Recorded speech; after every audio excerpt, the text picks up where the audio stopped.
Hi, everyone. This is Mrs. Steins coming at you from East Lincoln Middle School. It is April. Do you know what that means? The end of school is really, really close. But before we can get there, we got to go through testing.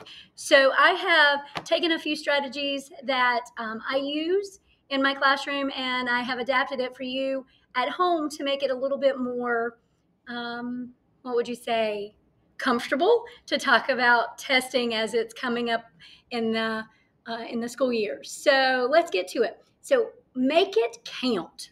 So with make it count up the days that you have until testing. When your school test administrator gives you the dates of the science, 8th grade science, the math, the ELA, all of those tests, get a calendar. Put it on the calendar, put it on the refrigerator, put it on your phone, but don't be afraid to remember when testing is.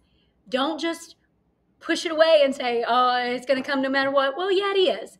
But, the more you talk about it, the more you accept it, the less really it's like a shock when it gets here. So try to go ahead and plan.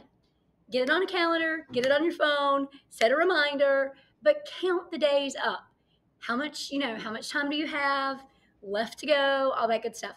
Most of your child's teachers will probably be finishing their content in the next couple weeks and starting EOG reviews, starting EOG testlets, reading passages, talking about strategies that they can use on testing. And so take your time as one of those strategies we talk about in the classroom. So what I have for you guys is I went to DPI's website and I have found their breakdown for how many percentage questions are in each domain. So, for example, you can see in 6th grade, the largest percentage in both of those is ratios and proportions.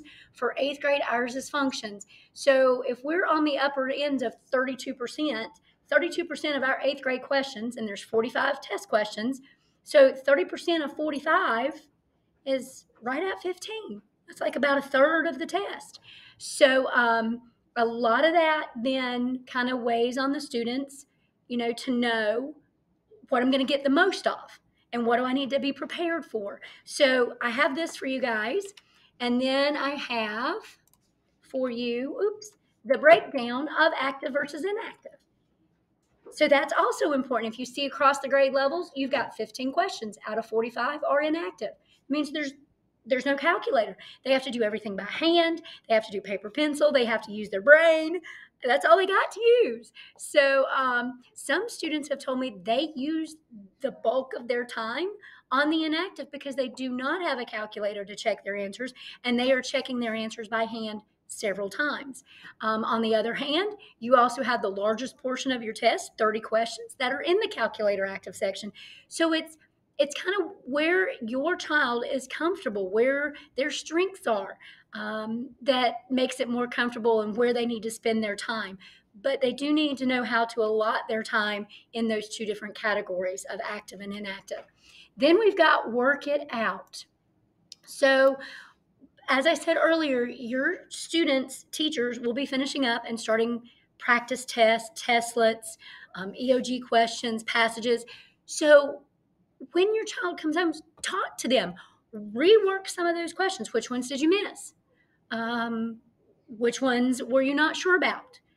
Which ones did you have to use your notes to look back and remember something? Talk about it with your child, get them to start, reviewing in their brain, using their notebook, talking about it makes it fresh and makes it, again, as I said at the beginning, a little more comfortable and calm going into the testing season. So work it out with them.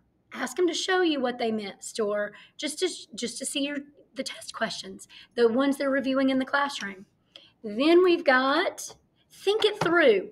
So if you've got that calendar or you create that plan in your phone about your days of testing, think it through. Well, 3 days before, we need to start maybe working on getting to bed earlier. Maybe you need to, when you go to the grocery store, think through, okay, well, they eat breakfast at home. What do I need to have? What's a good strong breakfast that's going to last them through testing?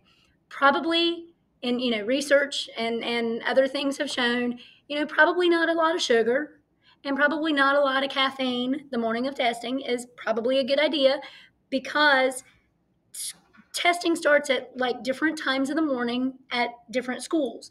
So your student may not start testing till 8:30, but they had their, cup of joe at 7:30. Well, it may not last through testing. And the sugar, they may end up with the sugar gets out of their system and they crash, and it might be in the middle of the test. So think through the plan: breakfast, the sleep, the limiting the devices at night, that kind of thing can also help calm, anxiety through testing as well. And then finish strong. So when all of your child's testing is done, celebrate some way. Congratulate them. You made it. It could be a little sticky note, in their lunchbox, or a little sticky note on their pillow before they get home from school. It could be you pick them up from school and, just as you're driving, pull into Wendy's and get a Frosty. It doesn't take much, but reward them, celebrate them. You did it. Just let them know that they finished strong and you're proud of them, because I know we are, every year after testing. So hope this gives you some ideas, some techniques, some thoughts, some things that you can do at home that will keep the stresses of testing maybe on a little bit on the calmer side. And we'll get through this. You'll get through this.